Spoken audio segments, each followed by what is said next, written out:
I am a free sovereign being. I activate the full power and resonance of my being.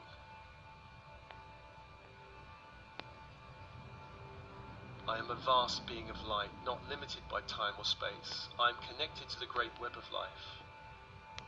My consciousness is spacious. I am expanding beyond all limits. I am a free sovereign being. I own my power, I own my light. In this time of ascension, I am called to move beyond all chaos of the earth plane. I do this through recognizing my true nature as expansive light. I am done wasting my time with beings or situations that are bound by limitation and suffering, those who do not choose to live in the light.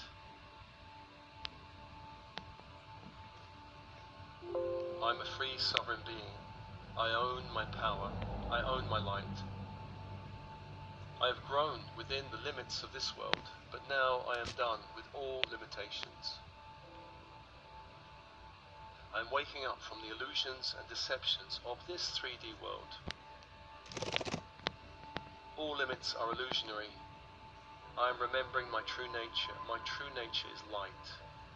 My true nature is spaciousness. I remember my true connection to God, Goddess, all that is. With every breath, I remember my true nature as expansive light, as expansive love, as expansive joy. I am a free sovereign being. I own my power, I own my light.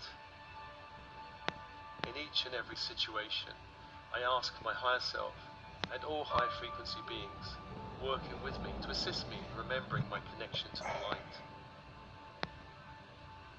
As a free sovereign being, I ask for a divine dispensation to dissolve anything in my energy fields that is working against my awakening, against my authentic being, against my soul mission.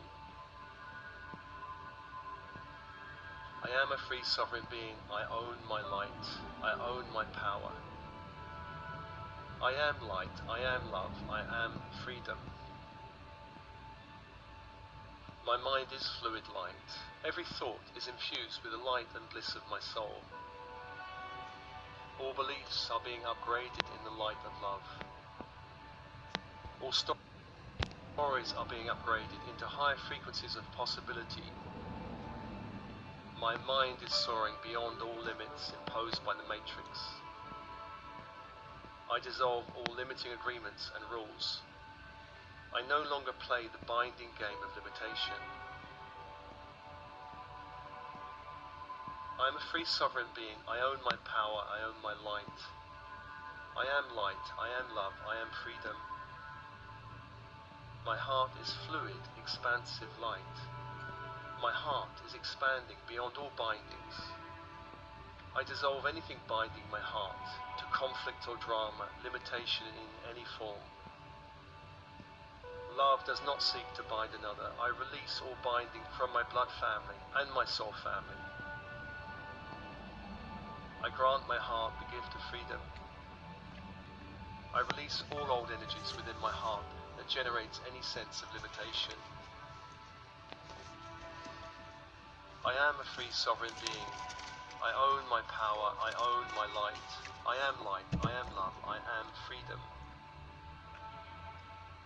My body is a sacred temple of the bright flame of my spirit. As the ascension process unfolds, more of my light is downloaded into the body. My hormonal system is being upgraded to hold this increase in light. My digestive system is being upgraded to hold this increase in light. My nervous system is being upgraded to hold this increase in light. My reproductive system is being upgraded to hold this increase in light. I am a free sovereign being. I own my power. I own my light. I am light. I am love. I am freedom. My chakra system is now being upgraded to hold more light. In my base chakra, I am safe, secure and stable. I am deeply rooted within myself. I have a right to be here. I am connected to my body. My body is holy ground. In my sacral, I own my creativity, my emotional power, my sexual energy. I have a right to feel pleasure. I allow myself to feel pleasure. I love all aspects of my physical body. Life is joy. Life is flow. In my solar plexus, I own my power, my courage, my boldness, my tenacity. I have a right to be powerful. I am the architect and also the scriptwriter of my life. In my heart, I forgive myself and others. I feel at one with the kingdoms of nature. I have a right to be here, to love and be loved. I am balanced. I am part of a great network of starseeds across the planet. In my throat, I activate the full resonance of my voice. I have a voice that needs to be heard. I am authentic. I live with integrity. I communicate my thoughts and feelings easily. I share my wisdom and insights with others. I am truth. In my third eye, I have a right to see deeply into the nature of my reality. I am connected to my inner guidance. I am connected to the higher wisdom within my higher self. I am a clear and pure channel for inspiration. In my crown, I am one with the universe. I have a right to know and experience my true nature as a divine child of the universe. I am one with my infinite, multidimensional self. I am infinity. I am a free, sovereign being. I own my power. I activate the full power and resonance of my being.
were at home when One News went knocking. He maintains the party didn't know about sexual allegations when it investigated complaints made against a Labour staffer. I've come to the conclusion that regardless of the outcome of the appeal process into complaints about a party member, fresh leadership will be required to take forward any recommendations from that process. The Prime Minister says she's seen evidence that things weren't done right. Upon reading that correspondence from one of the complainants, it became very clear to me that the process that they're being involved in has caused them harm, despite the best intentions of the party, and that is not acceptable. Should you have sought that correspondence earlier? I've seen it now, and I've acted on it. I think what's also true is that, Jacinda Ardern has done the least possible, the latest possible, every step of the way. The complainants don't want to appear on camera while this plays out, but they say Labour has failed them. We need to take immediate action to ensure that no more people can be harmed. Labour must now make the internal changes necessary to ensure that a process like this never occurs again. We're still calling on Nigel Harworth to apologise to the survivors. National says there are still big questions about who knew what and when, and that one resignation won't fix things. He's been caught. The Prime Minister needed a fall guy here, and he's it. But this won't make it go away. The Labour staffer at the centre of the allegations is still being paid and is working from home by choice. This is an employment matter. I'm seeking some advice. The high-powered investigation into the whole saga will continue, but the results are still weeks away. All right, Jess, take us through what the options are now. Does this mean everyone just has to sit back and wait for the investigation? Well, the Labour staffer may want to wait for the outcome of the investigation to see if he's cleared or not. Remember, there was already one investigation done by the party when no further action was taken. He may resign, he may be pressured to resign, but there is also a special lever here at Parliament. If a minister loses confidence in a staff member, they can lose their job, and the Prime Minister may choose to pull that lever in this case. It feels like the story is really snowballing. There are so many moving parts and so many senior people being dragged into this. It turns out it's a big mess for the Labour Party. And no doubt a lot more to come. Thanks for that, Jess. 2 years and 9 months after the brutal killing of Upper Hutt woman Lois Tolley, finally a major breakthrough in the high-profile case. A 27-year-old man appeared in court today charged with her murder. And as Gia Garrick reports, police say more arrests will follow. After almost 3 years of waiting. So I do think, That's right. thank you, there's no rest. It doesn't go, it doesn't leave us. Lois Tolley's aunt at the Hutt Valley District Court today as a 27-year-old man appeared on a charge of murdering her niece in 2016. Police say the 30-year-old Upper Hutt woman had become involved in the local drug scene. Her violent death was connected to that life. Lois Tolley was alone at her Ward Street house when 4 people came by looking for drugs and money. Unable to defend herself, she tried to escape, but was stabbed and shot and left for dead. We know that there are 4 people that went into the address. We have one person now who's a serious high-level offender behind bars, and we will continue to work to have those other people put before the court. It's taken nearly 3 years for them to find someone, so... Do you think the police have done their job right? We'll find out in the months to come, I suppose, when it all comes out. It's the first major breakthrough in a case that shocked Upper Hutt. I'm glad that they stuck to it. Like that shows something. That shows compassion. Someone's going to be held accountable, so that's amazing. The police officer in charge of the investigation says the lengthy inquiry has been challenging for everyone. I've personally spoken to Loie's mum, Catherine, every 2 weeks for 2 years and 9 months, and often that is very hard, obviously, for the family. Inspector Miller promising it's the first arrest of many. I know their names, and we will continue to pursue them actively in this inquiry. Some comfort at least for the family. Hopefully this will help us for the rest of our journey, because it's been a very, very long time. The murder accused will be back in court in just 3 weeks. Gia Garrick, One News. And also due in court, a man still on the run tonight after escaping from police custody in Auckland by pretending to vomit. It's just the latest in a growing number of slip-ups that's left the boys in blue red-faced. Laura James has more. This is the latest face to embarrass the police. 28-year-old Michael Luke Robertson escaping custody while being moved from a police car in the supposedly secure car park at Avondale Police Station. The offender has taken advantage of an opportunity that he created by saying that he was feeling ill and pretended to need to vomit, and he created some space. He then managed to scale this fence, making his way down the street to Great North Road, where he disappeared down a driveway. Officers chased him and called in the dog squad, but their man got away. The police staff involved are gutted that this has occurred, gutted that they weren't able to run him down. Police have described him as cunning and motivated. When the police picked him up and arrested him, he was very compliant. He was behaving himself very well. They assessed him as low risk. This escape is the latest in a series of recent police blunders. In April, a man entered the Palmerston North Station and stole 11 guns. Then, last month, 3 incidents. In Gore, a man got away in a police car after the keys were left in it, taking 2 guns from the vehicle's safe in the process. 3 prisoners escaped custody at the Levin courthouse, sparking a massive manhunt. And just days later, another prisoner gave police the slip at Rotorua Hospital. The event sparking a national review of police custody and transport procedures.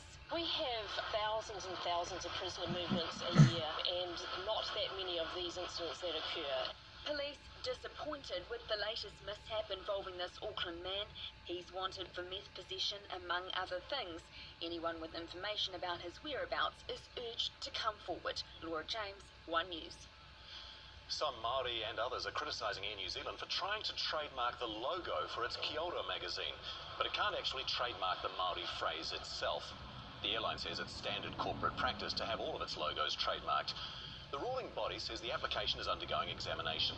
It also noted there are 19 existing trademarks containing the words Kia Ora, and granting the national airline this application would not give it sole rights to use the term.